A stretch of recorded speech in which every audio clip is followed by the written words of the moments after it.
The Metal Mentality podcast is brought to you in partnership with AM300 and the Phoenix Project. For more information on both, check out am300.com/metal. It's time for you to be the you that you know you can be and define your metal. My name is Preston Yule, and I'm the host of the Metal Mentality podcast. I'm a husband, a father, and American soldier. What is metal? It's your strength of character that you rely on to endure hardship. It's your grit. Together we'll learn from some dedicated, passionate, metal-minded individuals who define themselves by their grit and their graduation from suffering. Be metal. Stay metal. I want to welcome everyone to the show today. This is Metal Mentality. I'm your host, Preston Yule. Today, I have the honor to speak with someone who actually reached out to me and said, hey, I got a message to share. I think it can add value to this. And I'm all about it. So I appreciate they're reaching out to me. But my guest today is the co-host of the Hyperconscious podcast. He's a personal development coach, a peak performance coach, a business coach, and a lifestyle design coach. So I'm just going to call you Coach from now on. He's a former corporate superstar. He's a motivational speaker. Today I'm joined with Alan Lazarus. How are you doing, my friend? I'm doing awesome. Thank you so much for having me. Oh yeah, my pleasure. So going over your introduction, there's one thing I want to get into because I hadn't really thought about it and I'm curious to know more about it. But before we do that, I want to ask you something really important. Have you ever seen an alien? UFO? No. Are they real? Do you think they're real? What's the deal with them? They're real? Interesting. That's a hell of a first question. As someone who has a podcast as well, I don't think I've ever been asked that before. I would say it's probably naive to think that we're the only life form in the universe, but I haven't seen or, dug too deep into any of that. Yeah, I definitely don't think we're alone, but I don't think we got green men coming out there. Right. I don't know what's happening. I don't have any idea, but I don't think I don't know. Right. I just don't know. So I'm not going to say what it is because I don't know and what it's not because I don't know. But it's not what everybody thinks that it is. That's all I know. Yeah, exactly. It's definitely not what's portrayed in the movies. Yeah, right. It's not Independence Day. Okay. Exactly. Men in Black, none of that.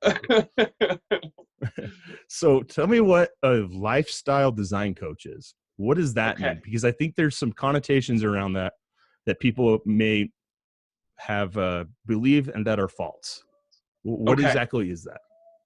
So lifestyle design.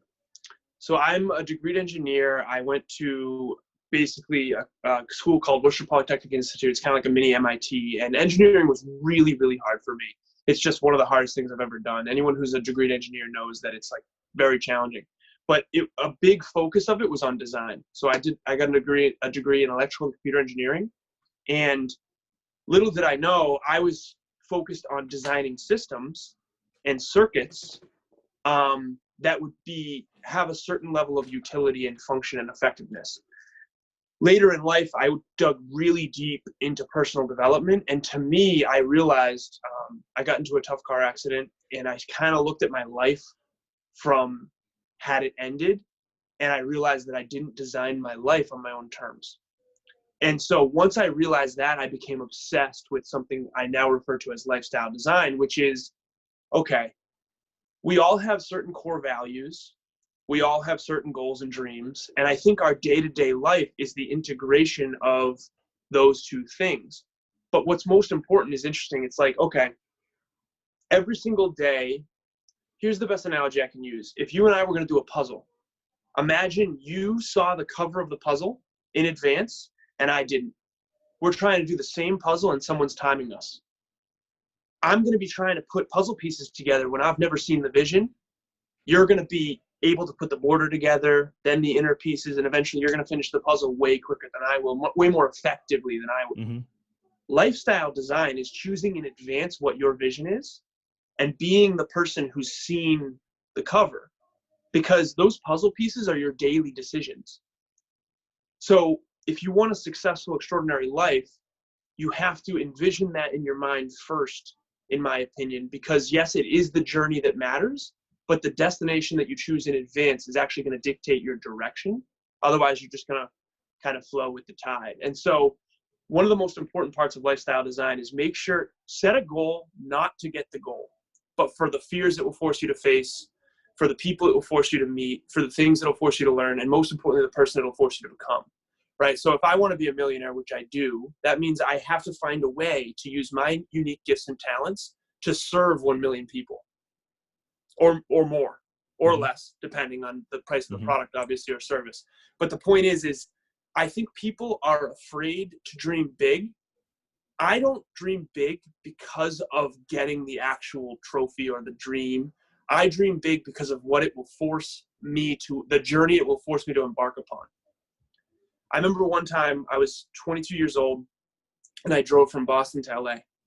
And it was one of the greatest experiences of my life. We went through so many different states, so many different cities. We stopped in Columbus, Ohio. We stopped in Denver, Colorado. We stopped in Vegas. And it was one of the most epic journeys I've ever had. The thing, though, is why would you drive across the country aimlessly if you didn't have a destination that was meaningful to you? So I wanted to chase my dreams. I wanted to be a talent manager in Hollywood, like a business manager. And I've since completely changed that dream. And that's the other thing. You can change. You don't have to lock in on one thing and then keep that forever. Your dreams and goals will evolve as you do. But I remember having the greatest journey ever. And I remember thinking to myself, like, we drove from Boston to LA. It was the journey that mattered, but it was the destination and the meaning of that destination that brought meaning to the journey. Why else would you just drive aimlessly across the country? And so I use that as an analogy now of, like, a lot of us are just drifting around aimlessly. And one of the reasons why I wanted to come on your show is to encourage people to dream, not to get the dream, but for what it will make of your life to achieve it, because it'll force you to grow and that'll benefit everyone around you. I really like that. So getting to, in your story, getting to Los Angeles, right? You had this goal in mind, but along the way, that trip that you took, you had remarkable experiences that probably form who you are, right? Yes. Or part of you. They're memories that we are some of our memories and what we decide how they relate to us, what happened, right? How we let them affect us, I should say. Right. So it's the same thing, like when someone goes through like a traumatic event and they have PTSD, they don't remove the memory from them, that the traumatic memory, to treat it. One of the ways that they can treat it is they can trick the brain or rewire the brain or reform the memory of that traumatic incident. So it's just a memory of something that happened and not something that's traumatic. Right. And so it's still a part of you though, right? So the journey to where we're getting is what makes us who we are, not arriving to wherever our goals are. I like that. But the destination you choose in advance will dictate the direction of the journey. Absolutely. That's great. It's interesting. And they're totally connected because as you change in your journey, your goal will evolve as well. So they're totally connected. But I think a lot of people focus on, like, oh, it's only about the journey. The problem is the destination you've chosen in advance is going to dictate a lot of that journey. I'm writing this down. Keep going. Oh, that's awesome. This is great. Awesome. So one of the things that's interesting, and I noticed this, like, let's say you don't have big goals and dreams.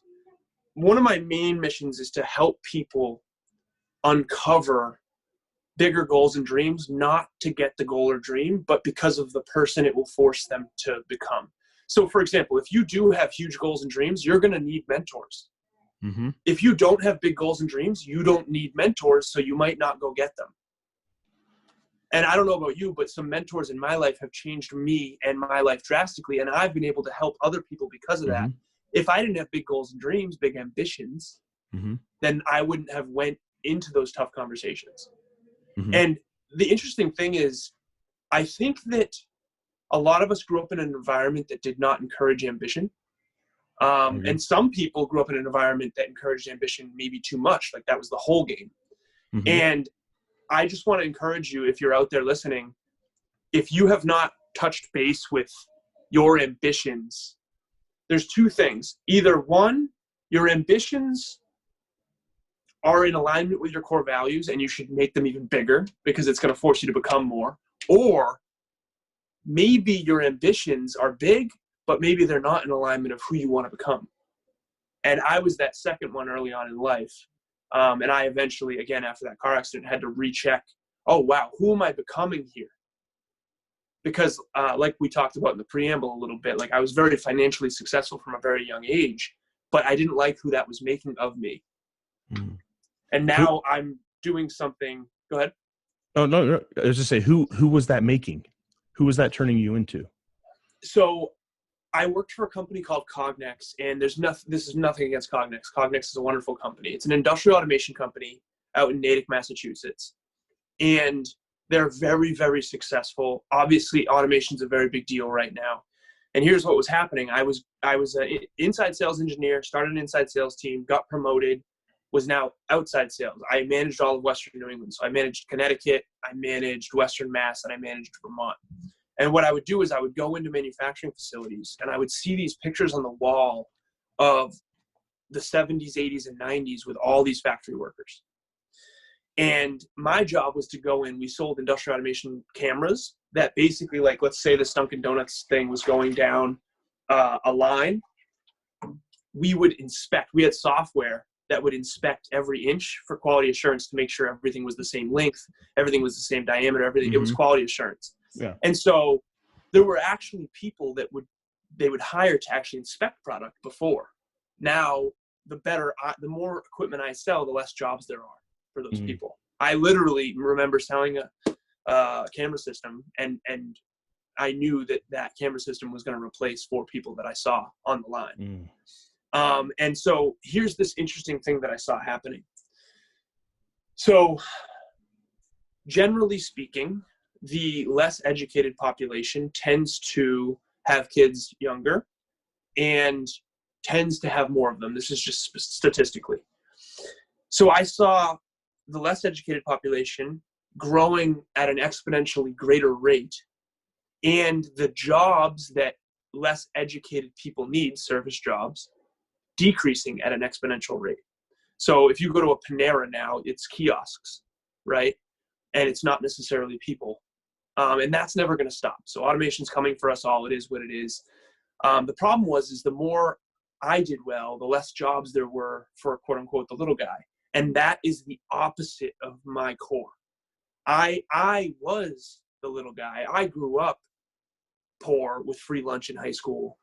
And I was given opportunities to soar through financial aid and other things. And so now my job used to be, the better I did, the less jobs there were for uneducated people. Now my job is to help empower people to create marketable skills so that they can go get jobs.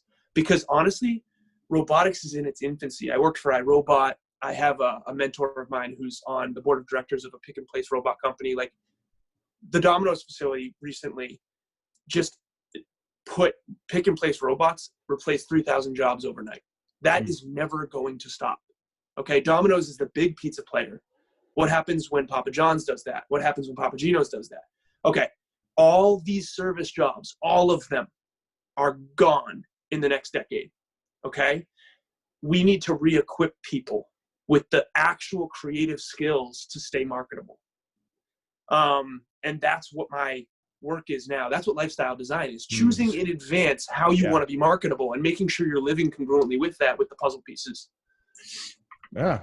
So say if someone came to you and they said they wanted to hire you as a coach to rebrand themselves, right? I guess, or start achieving their lifestyle design. Where do you start to make that change in someone? Oh, such a great question. First, I need to understand what they care about most. So there's 2 main facets of lifestyle design. I picture like a pyramid. At the very top of the pyramid, you have a North Star. So I wear this North Star around my neck. I don't know if your listeners can see it, but this represents my mission, my purpose. So I have what I refer to as a purpose prayer. I say it every day, sometimes twice a day. I say it in the shower. And it's my purpose in life, my sacred mission. Okay. And so that's the top of the pyramid. At the bottom of the pyramid, you have your core values. For me, I have 6 of them that I've honed them down. Number 1 is undying self-belief. Number 2 is natural health and fitness. Number 3 is personal development. Number 4 is desired growth to achieve massive dreams congruent with one's purpose. Number 5 is a giving heart. And then number 6 is humility in action. And a lot of people don't know what humility in action means. What does that mean? I mean, I've heard it, but I think everyone kind of has a different definition of that and what it means to them. What does that mean to you? So humility in action to me means I've seen this a lot.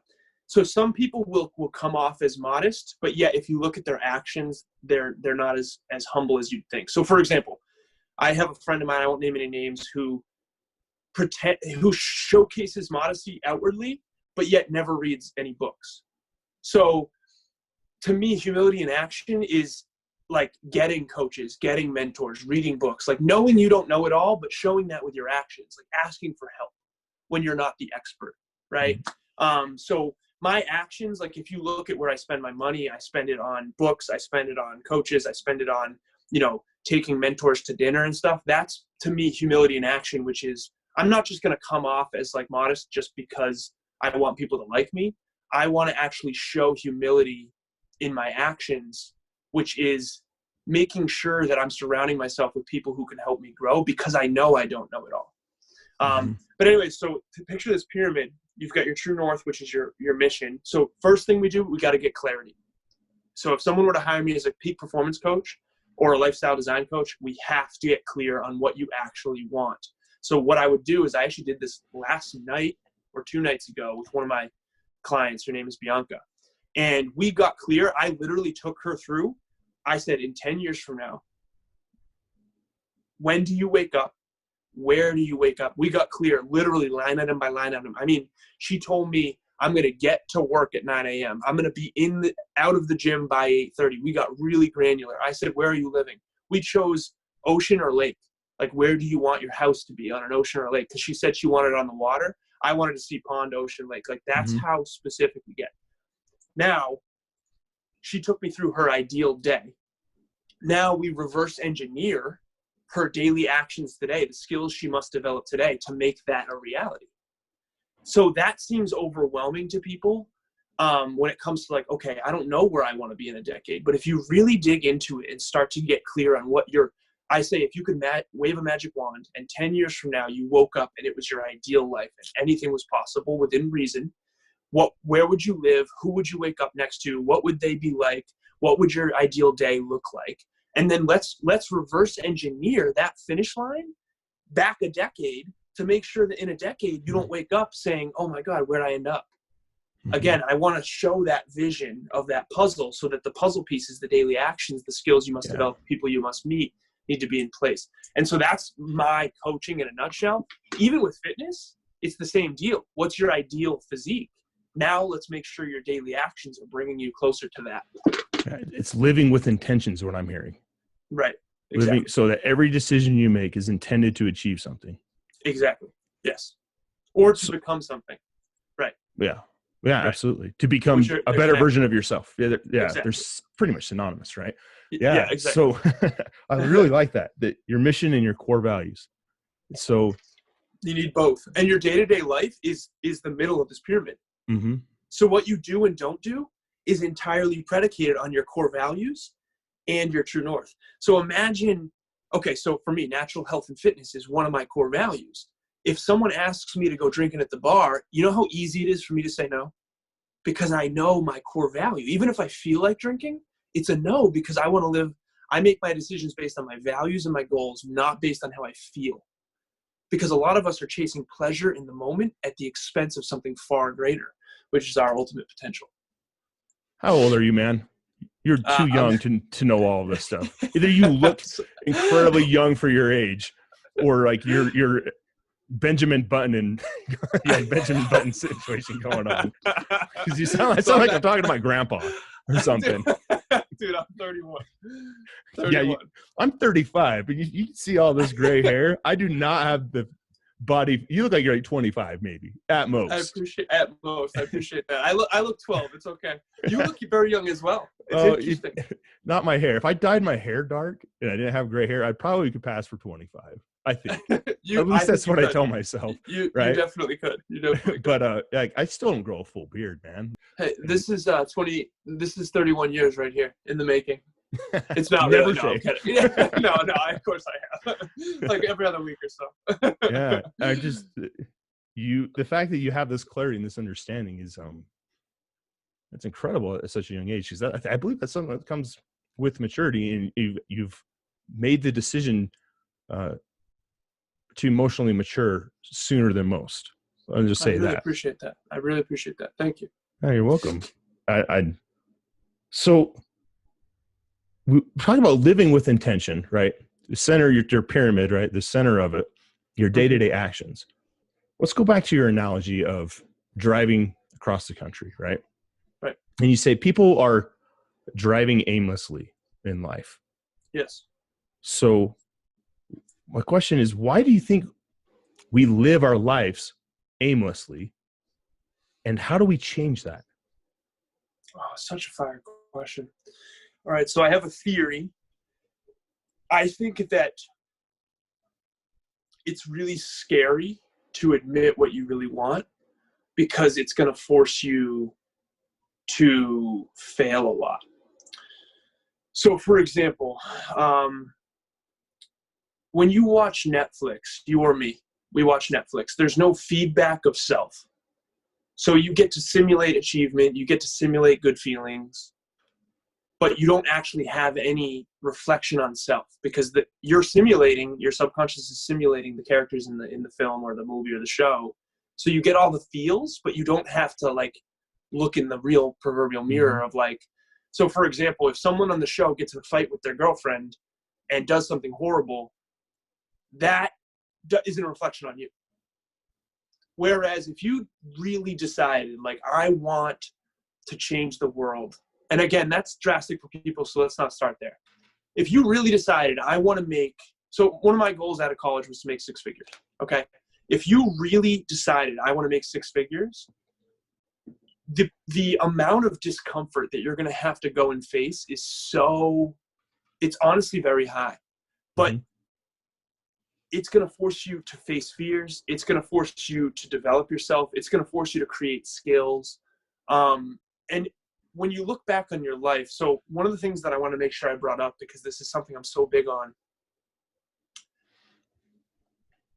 I remember after my car accident, when I was 26 years old, I say the saying, we cannot see the stars during the day. They're always there, but sometimes it takes the darkness to see clearly that which we simply could not within the light. So what does that mean?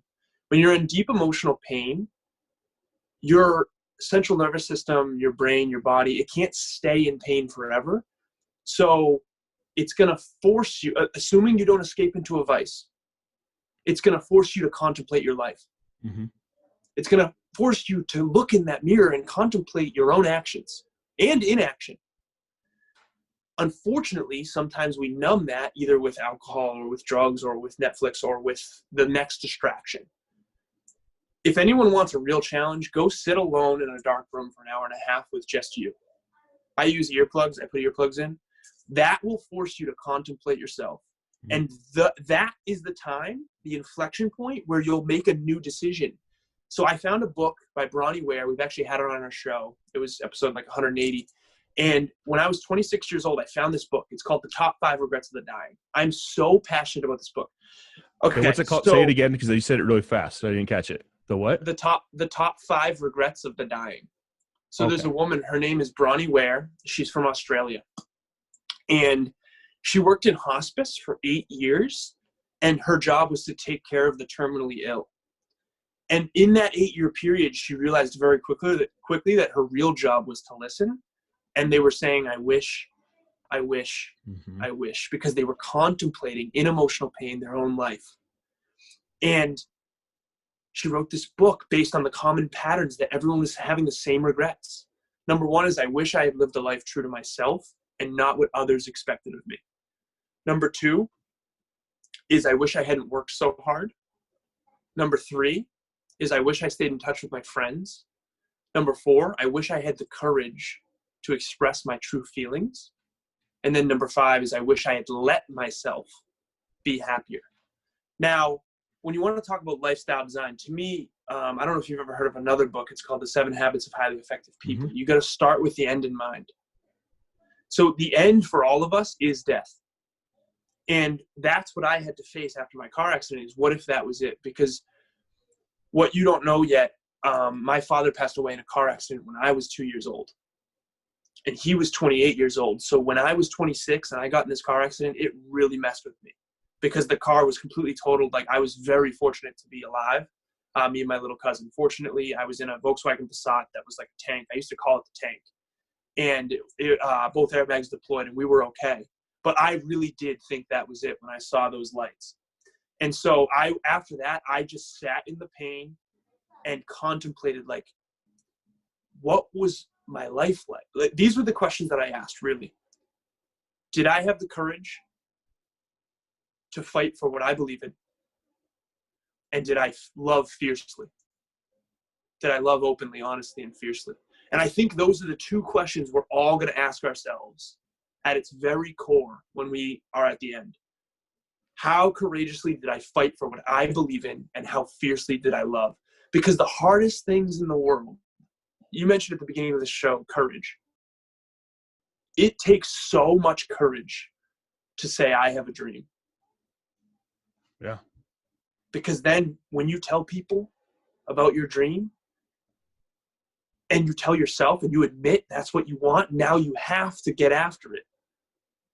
You know, I often say this to my clients: if you had a friend who broke as many promises to you as you've broken to yourself, how much would you value that friendship?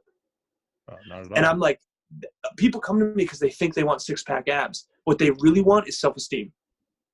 And the only way you get self-esteem is by consistently challenging yourself to become more for something greater than yourself. And that's what lifestyle design is. Design a life around your own unique gifts and talents to serve others that will force you to grow and contribute beyond yourself. And if you do that, you will no longer chase shiny objects anymore, which, by the way, the world is soliciting you with all the time with shiny objects. Mm-hmm. And so instead of drifting around, you got to design life on your own terms. And I think that that's really my main message, is like, really dig deep in that emotional pain and figure out why you're here and decide. The key is to decide for yourself, like, why am I here? Like, what can I do in the world that they need? And that's everything. It's really powerful, man. I wrote down your question: do I have the courage to fight for what I believe in? And I think just about every one of us will say no at some point in our life. Oh yeah. And not all of us can say, I fought for what I believed in. Right. Did I fight as hard as I could? Did I commit to fighting for it?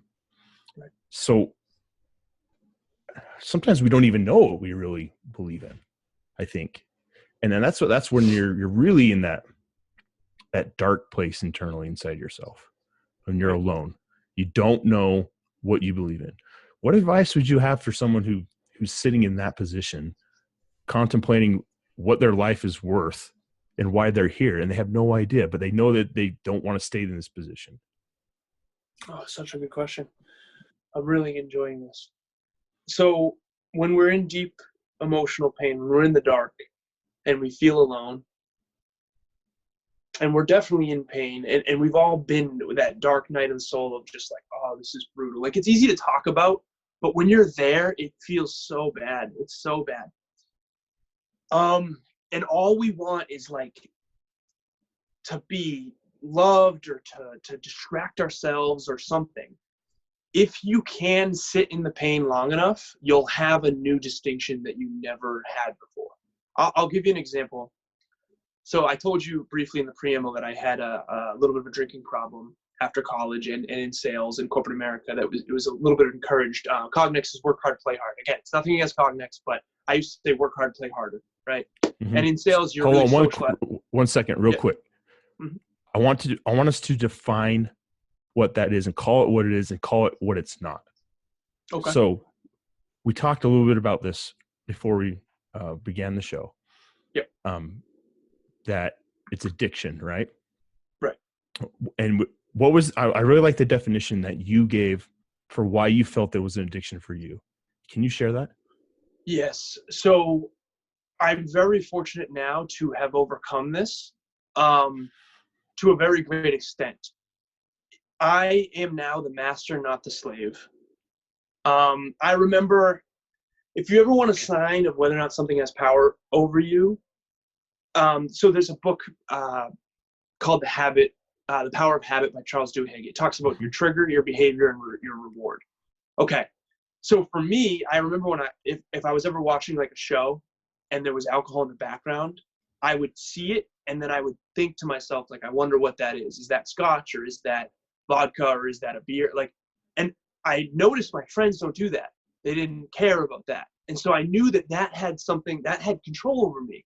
And these roots go really deep without us knowing it. It's like the frog in the pot of boiling water. It's like, if you throw him in the pot of boiling water, he'll jump right out. But if you put him in the pot of boiling water and slowly bring it to a boil, he'll cook to death. That's what our habits are. And like, I didn't realize this was happening. But basically, I was no longer the master. I was the slave. Why? Because it had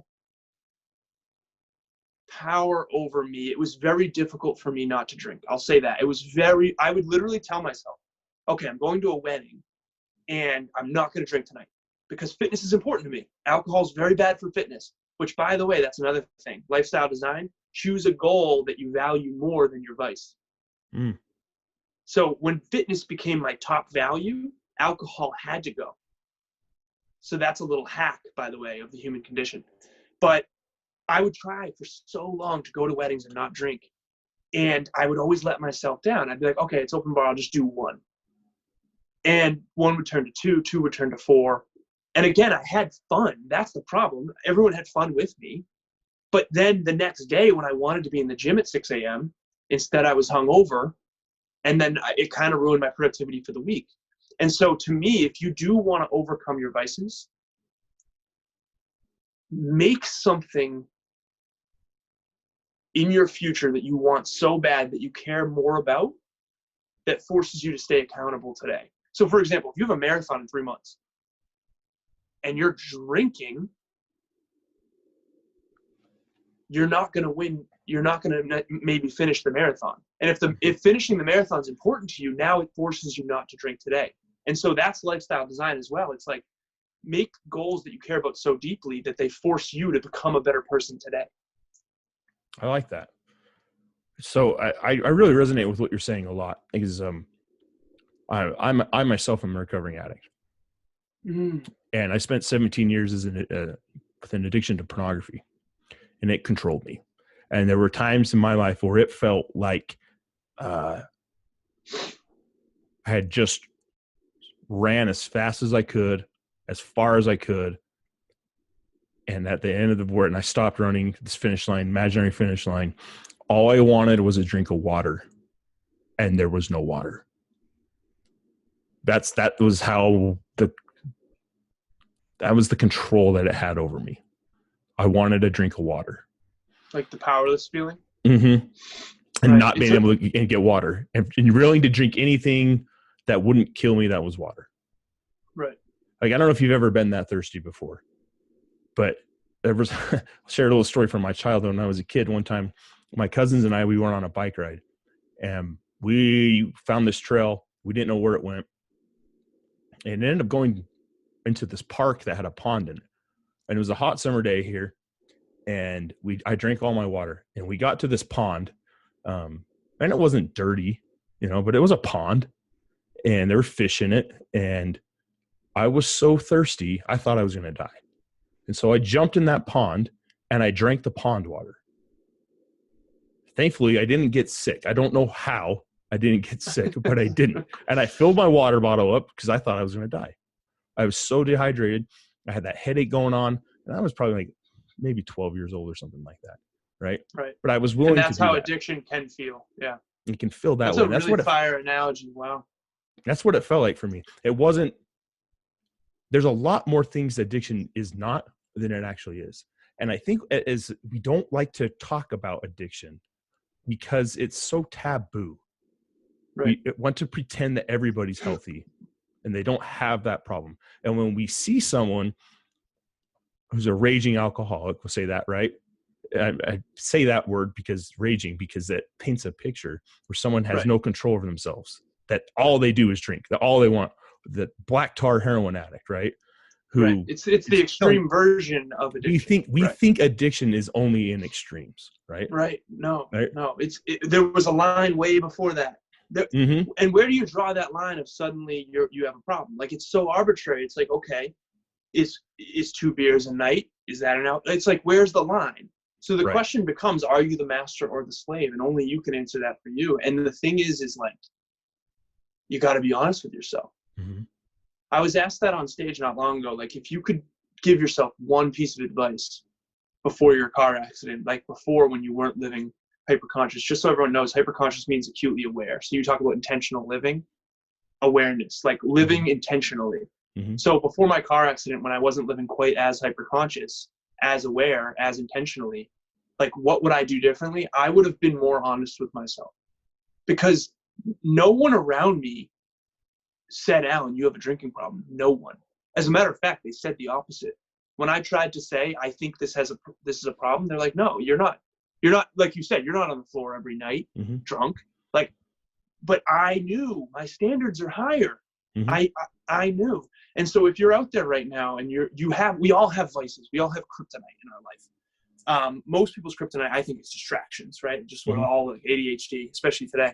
But whatever that kryptonite is for you, when you overcome that, I'm telling you, the confidence on the other end is going to be fire. And I think that's the good fight that I talk about. Did I courageously fight for what I believe in? So how did you get over your addiction? That's hard to summarize. I hit rock bottom. And at rock bottom, I had a lot of pain. And as I talk about it now, I still remember the pain that I felt. And my wife said, if we're going to make this work, you're going to this program. And I met with a counselor individually once a week for 2 years. And I was in a group meeting too with the same counselor once a week. And my wife and I went to counseling once a week. So 3 times a week, I was going to counseling for 2 years. And I learned that if I want to be in control of my life and I want to live with intention and be happy, and when I die, say, I lived a good life, I had to hold myself accountable for every decision I made, every thought that I said to myself, every lie that I said, everything that I thought, said, or did, I had to be accountable for. Right. And that is painful. Living a life where I refused to do that for 17 years. Right. It developed a lot of insecurities. And there's things I'm still fighting now. I'm still working on mastering. Of course. Being able to hold myself accountable and accept whatever the response would be from another person, or the natural consequence in myself for having that level of accountability. Right. And I think that took consistency over time to do that. It required me to wait with courage, to have fortitude. And to get through that process, I had to dig deep and find my grit and redefine what my grit was. Right. And find new things inside of me, new strength inside of me I didn't know that I had. And it took a long time. And I have 6.5 years of work in recovery now actively. And when there was a point where I felt so despaired, I did not think my suffering was ever going to end. And I was complaining about it, talking about it. I don't remember talking about it in one of the group. I was the group treatment. And someone stopped me and they said, Preston, one day this is going to be a strength of yours. Your story will be a play in someone else's playbook to help them find sobriety, recover, and grow into who they want to be. And I laughed. I was like, you don't know how bad it is what I said. And they said, you don't know how good it can be. And here I am now. If you ever would have told me during this time that I would start a podcast and I would open up and share this story with the world. I would never in my wildest dreams believe that. I would have thought that I would have won the lottery before. Like anything else was more possible than that happening. That's what this show is. It's what you're talking about. It's designing your life that you want. To find your mettle. The way you do that is with consistency or living intentionally, right? Consistently living that way, waiting with courage, having fortitude, and finding your grit and relying on your grit until you have these habits developed. So I really love your message and what you're saying, what you're sharing, because it's right in line with what the message of this show is. So thank you for sharing that. You are so very welcome. Thank you for sharing that with me, man. That was powerful. I do want to highlight one thing that I think your listeners might have taken away, but I like to really showcase. So Kevin and I are fortunate enough to have interviewed over 100 people on the podcast. And when you start to really interview world-class performers, you start to notice patterns. And one thing that jumped off the page during that really powerful story was that you found something that you care enough about to actually change. And that's your wife. And when she came to you and said you need to get help, you loved her enough to really dig into the deepest parts of you. And I think that that's the most powerful thing in the world. We all say, like, do it for you, do it for you. Honestly, I don't know. You can do it for the people. Do it for a minute. Right. For a while. But why power? So, like, I try to explain this on stages and on podcasts, and I don't do a great job of it, but imagine I took two 2-foot cinder blocks and put a plank across it, and I said, anyone here listening, I'll give you $20 if you walk across this. And they would say, okay, awesome, free $20. If I took that same plank and put it on 200-story buildings, all of a sudden that $20 doesn't seem worth it, does it? But if I told you on the other building is your kid and the building was on fire, you'd walk across it in a heartbeat. See, people think, I got to do this for me. I got to go to the gym for me. Honestly, I don't know if I'm allowed to swear on this. BS. BS. Do it for the people you love, because at the end of the day, in your darkest moment, you're going to be thinking about two things. How courageously did I fight for what I believe in for the people I love? For the people I love. And so you're rubbing off on people every single day. And I lost my father when I was 2 years old. So my whole life I've known this, because I literally hear stories about John, my dad, all the time. No one talks about how he died. They talk about how he lived. And so when I almost died in that car crash, I said, never again am I going to do a single thing that's outside of alignment with my greatest purpose. I'm going to help people. I'm going to maximize my potential, and I'm going to be a model. That was always a dream of mine. I'm going to be a public speaker. I'm going to be a podcaster. I'm going to be a coach. Like, I went all in after that, and I haven't looked back, and I'm telling you, the rewards are greater than you can possibly imagine. But the key was doing it for the people I love, and I still do that. I still think of my girlfriend when I'm at the end of a tough set in the gym. I think about how much I care about her and how much I want to help her and be there for her. The thing is like, if we're not maximizing our potential, we have less to give others. Like when you and I were in that really unresourceful state when we were struggling with addiction, we didn't have much to give to others. We were just trying to survive. So don't do it for you. Do it for the people you care about, because that's the why power that's really going to push you through the tough stuff, I think. So when you're doing it for someone else, if you're only doing it for that because you want them to stay, that's a codependent. Right. That would be a codependent relationship, right? Right. But you're right. When my wife said, you're going to go do this, I was like, I do not want to do that. And it wasn't just my wife, it was my daughter. The time my daughter was 2, I think she was 2 years old. And I wasn't the dad that I wanted her to have. Right. It was love, man. And I knew I had to get better. I had to be better. For her. Because she needed me. her future depended on the relationship that she had with me.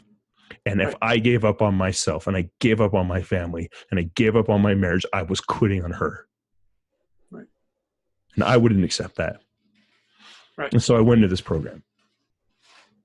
And now you're helping other people because of that. And so because, yeah, you're right. And because of that, because I made that commitment to be there for my daughter, it forced me to grow and become better. Right.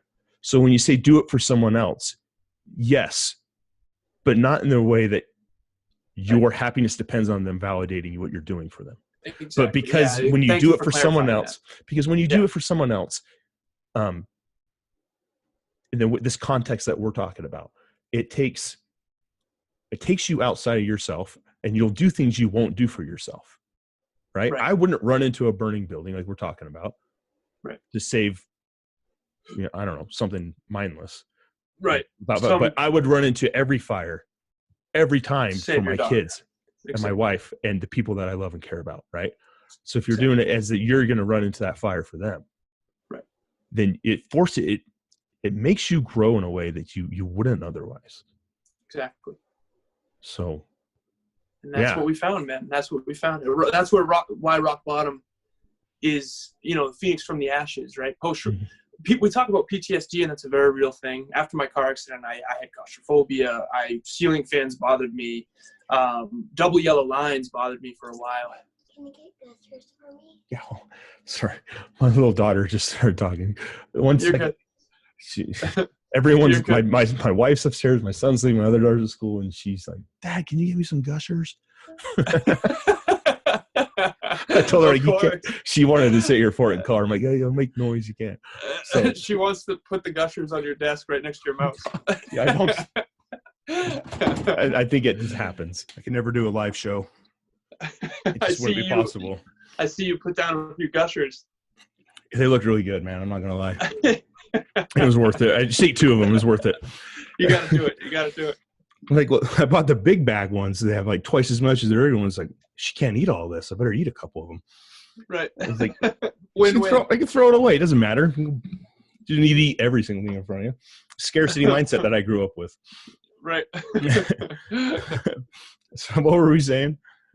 So I was talking about how PTSD is a very real thing. And after my car accident, I was claustrophobic for a while. Ceiling fans would bug me because I'm tall and it was like close to me. Double yellow lines. I remember getting pulled over because I would be too far away from this. I would be too close to the side of the road because I got in a head-on collision. And so, anyways, we talk a lot about PTSD, and that's very real, and I totally understand that. But we don't talk enough, in my opinion, about post-traumatic growth. That's a term I've never heard before.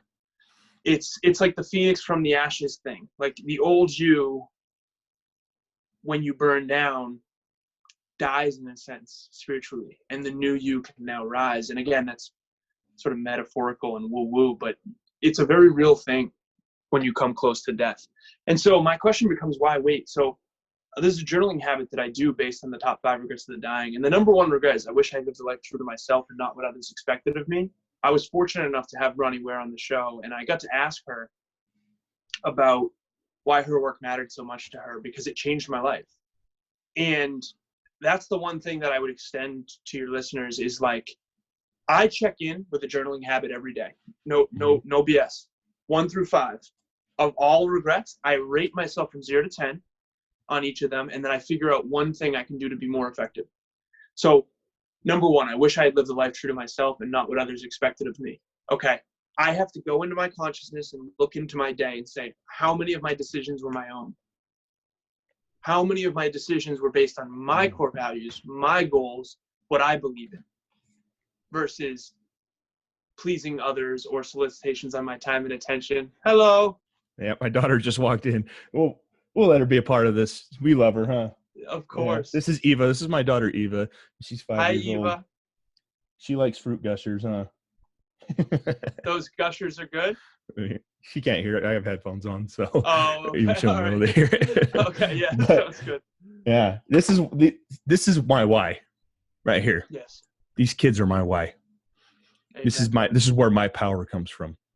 And I forget, you're talking about post-traumatic growth. Okay, you gonna go watch your show? All right, love ya. We'll see what my producer does with this, editing it out. Yeah. If you can, Ammon, leave it in, okay? Right. But so I can't say that like I have a traumatic event that that would be considered PTSD or anything like that. But what I have is a series of small events that were I guess you could call them traumatic, because when I reflect back on them, they were really difficult. But I let those events. I was fortunate enough to be able to say that I let them have more control over me than I would like. Right. As I look back on those things, those situations, there really were opportunities to grow. Right. And I didn't take them as opportunities. I took those events that happened in my life, and I instead I took a victim mentality, Right. where I didn't have to be accountable because it was difficult, and it required me to feel pain and guilt and remorse, and I didn't know how to be accountable. I was never taught how to be accountable for all of this stuff. Most people aren't taught how to do that. I know. And and so it ended up, and I look back on all of this, and I look back on my recovery. I've really been given a gift to come to know who I am and what I stand for and what I believe in and what's important to me, where my values are. And I've been given the gift of being able to help other people now. Right. More than you ever could have without all that. Absolutely. It presented opportunities to me I would never have in my life. And it's something that I'm grateful for that I went through. Right. Same. I don't ever want to do it again. Ever. Right? Right. I was in hell. It was a personal hell for me. It was hell. Right. And that's what this show is. I can tell you, I have been through hell. My hell. I know what that's like. Everyone's hell looks a little bit different. Hell on earth. Right? But the path out of it, the way you get out of it, is pretty much the same for everyone. Right. You have to come to know who you are and love yourself for who you are, the dark and the light. Everything about you, just accept it. It is what it is. And when you can accept that, that's when you start walking out. And I look back on it, yeah, it was hell.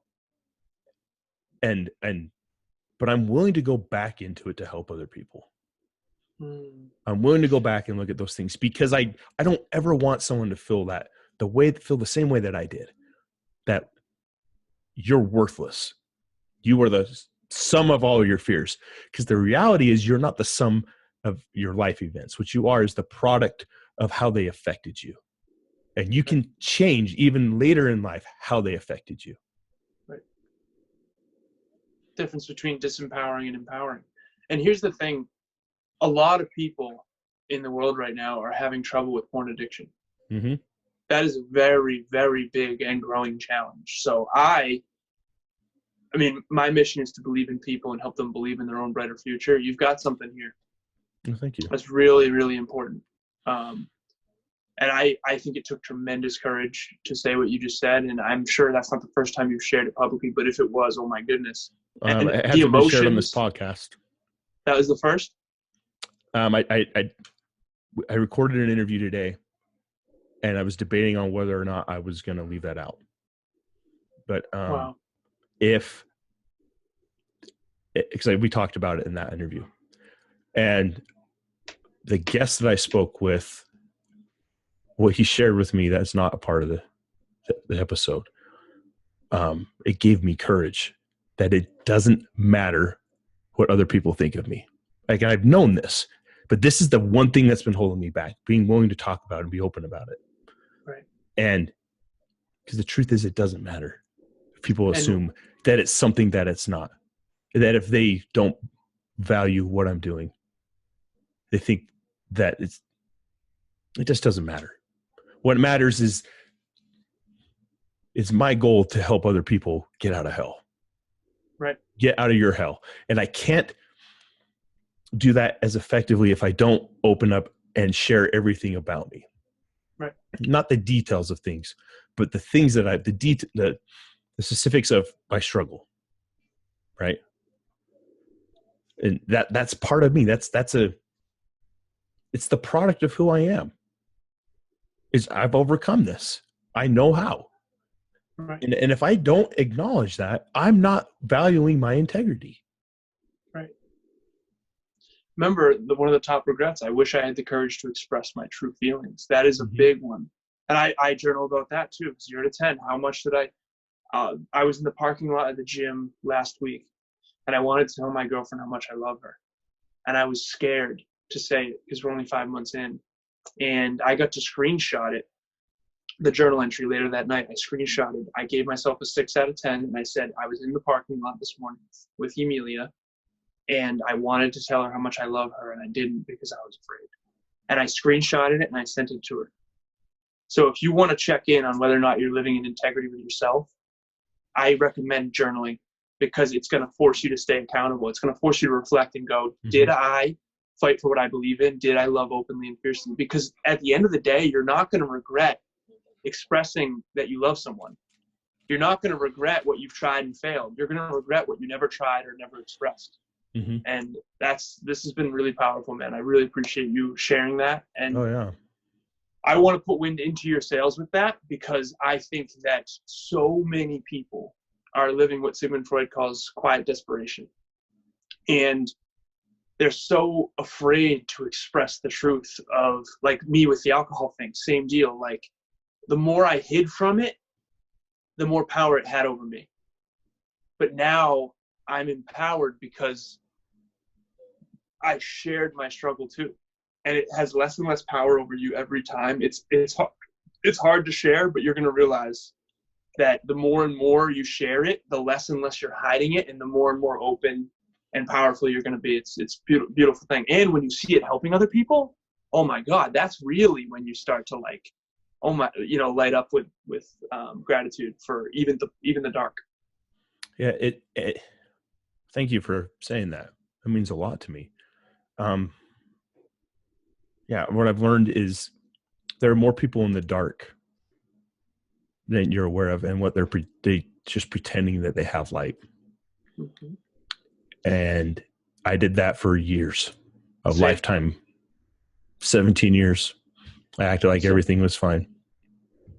And because I could not accept who I was, I didn't know how. And I felt that if people saw me as an addict, someone who did not have control over their impulses, that they would not value me. And that is why my greatest fear is that I will not be valued. And the truth is, the more I share in appropriate settings, the more people will value me and have valued me.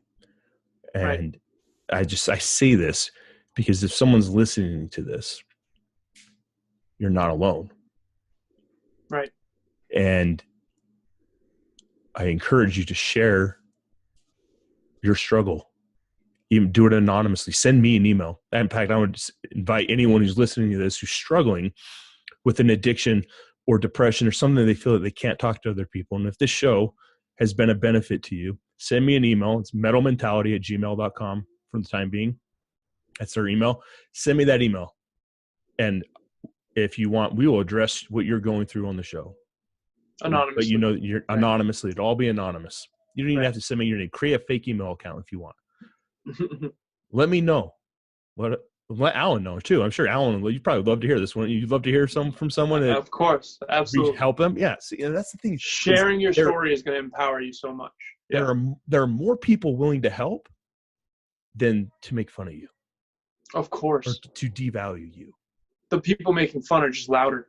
And they're doing it to protect themselves because they don't want to admit the things that they're struggling with. Exactly. And nobody is alone in their suffering. Right. And that's I highly recommend getting help. You got help. I got help. coaches, mentors. It's the only loved way you're going to ones. get better. It's the only way you're going to get better. You cannot overcome this alone. You cannot overcome what you're hiding from. No, you cannot. And it's going to suck. Even worse than it already does, right? But I say it because it always gets harder before it gets better. Right. So if it starts getting harder, that means you're doing the right thing. Right. Don't give up. Keep pushing.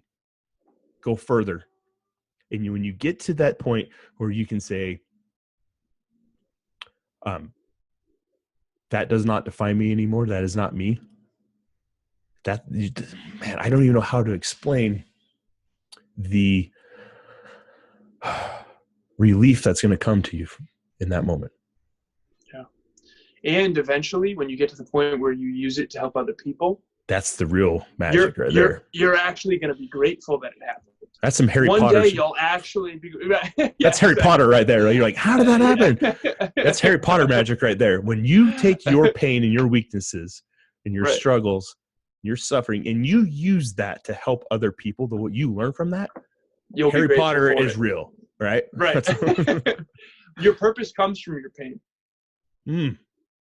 Your purpose comes from your pain. So and emotion moves mountains, man. Look at when you told that story, you immediately started to tear up. That is what will move you into action. That is what, like, emotion, like what gets you emotional. I encourage all your listeners, if they want to find their purpose and their mission, their passion, ask yourself, okay, what gets me really emotional? What can't I talk about without crying? That's where your power is. That's where your power is. Yeah. What also frustrates you? What pisses you off? So for me, it's wasted potential. When I see wasted potential in myself or other people, it bothers me. It always has. Here's another interesting thing. Have you ever heard someone say, I just hate people? Mm-hmm. I never liked that. I grew up, sometimes people around me would say that, like, I hate people. Like, I just want to be alone. I hate people. I love animals. I hate people. And it always bothered me because I love people. And I believe in people. And I believe in myself. And so when I wasn't maximizing my own potential, when I was letting my vices get the best of me, that was my darkest time. And so now I want to inject belief into other people that they can do it.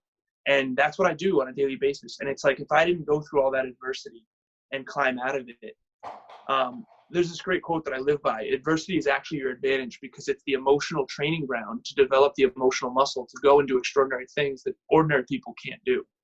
So, like, if you can grow from your adversity, like, how do you grow your muscles? You put it under incredible stress and strain. Right, exactly. Incredible stress and strain, stress and strain repeatedly, and then they grow back stronger. And that's what your emotional resilience is. That's what grit is. It's consistently overcoming challenges and now using that to serve the world. And that's what's going to matter in the long run. So, yeah, I really like what you're saying. If you look at people who are highly successful, how many times did they fail before they got to that point? Oh my God. No, I often say no one will outfail me. Failure is everything. So thousands of times. Like, they always fail long before they succeed. Every single time I go to the gym, I'm looking for failure. Mm-hmm. I want to hit failure. That's how I come back and grow stronger. Imagine, I always do the two people thing. One person goes to the gym and benches 135 every single day and gets to feel good about themselves. One person goes from 135 to 155 to 185 to 225 and is failing along the way. Gets injured occasionally, like really pushing their limits. Mm-hmm. Which one is stronger in the long run? The one who just always wanted to feel good about doing lightweight? Or right? So the same goes for your emotions. I think physical, mental, emotional, and spiritual, all four facets of the human condition, you have to develop them through challenge and adversity. And instead of having life come get you and challenge you, try to proactively, in an effort to serve others, seek challenge. Now, if you're, there's the learning zones, and I'll be quick about this because I actually do have a hard stop soon. But picture a target. Okay, there's 3 bubbles. The outer bubble is the anxiety zone. The inner bubble is the learning zone. And then the center bubble is the comfort zone. If you're in the comfort zone, seek challenge so that you get into the learning zone. If you're in the anxiety zone and you're in way over your head, seek self-care. You want to stay in the learning zone. Some of us are way too comfortable. We need some adversity. We need some challenge, you know? Some of We us need some are discomfort. right. And other people are in the anxiety zone and really struggling. They need to find self-care and like really take care of themselves, whether that be physical, mental, emotional, or spiritual. So the key is to stay in the learning zone. So again, when you're in the comfort zone, seek challenge. When you're in the anxiety zone, seek comfort. Yeah. And so you're talking about those realms that we exist in, the spiritual, mental, emotional, social. I've how I got to where I'm at now, how I overcame addiction was by addressing those 5 areas. And every day I would check in on it. What have I done for myself emotionally today? What have I done for myself mentally to grow? What have I done socially? What have I done spiritually? And I can't remember the 5th one. Physical. What have I done? Exercise, yeah. To exercise today, my body. Right. And if I hadn't done all those 5 things, something deliberately, intentionally say, okay, today I'm going to dress mentally this way. I'm going to dress physically, that I would disconnect from my emotions. And that set me up for failure, for relapse. And that's how you stay consistent. That's how you wait patiently, is by doing those things. Your mettle. You do those things. Yes, that's what forges your mettle. And when your mettle is forged, you can then master what you're struggling with. Your pain is no longer the master. You are no longer a slave to it. You get to choose to stay in that position. Absolutely. So before we go, I want to ask you one final question. Yeah. If you were to die when you got off of this interview, talking like 5 minutes from now, you die, and the last thing you said on this show were your final words, what would you say? Powerful question. I would say the effect you have on others is the most valuable currency there is. Check in every single day with how courageously you're fighting for what you believe in, and how openly and fiercely are you loving. Awesome. Wow. Thanks for sharing that, man. Absolutely. I think that is going to help a lot of people. It's a powerful question. Well, Alan, thank you so much for your time today. It's been awesome getting to know you and have this conversation. It's been really enlightening for me to get to talk about things openly that I don't usually talk about. Oh, you are so very welcome. That took courage. I'm so proud of you for that. And as a fellow podcaster, I want you to know, if you ever need anything, please reach out. Hey guys, be sure to follow the Mettle Mentality Podcast on social media. And as always, if you find value in the show, please leave a review and rate us 5 stars on Apple Podcasts. But more importantly, share this podcast with someone you know who would benefit from the messages from the guests on each episode. You can find us on Instagram, Facebook, and Twitter at Mettle Mentality.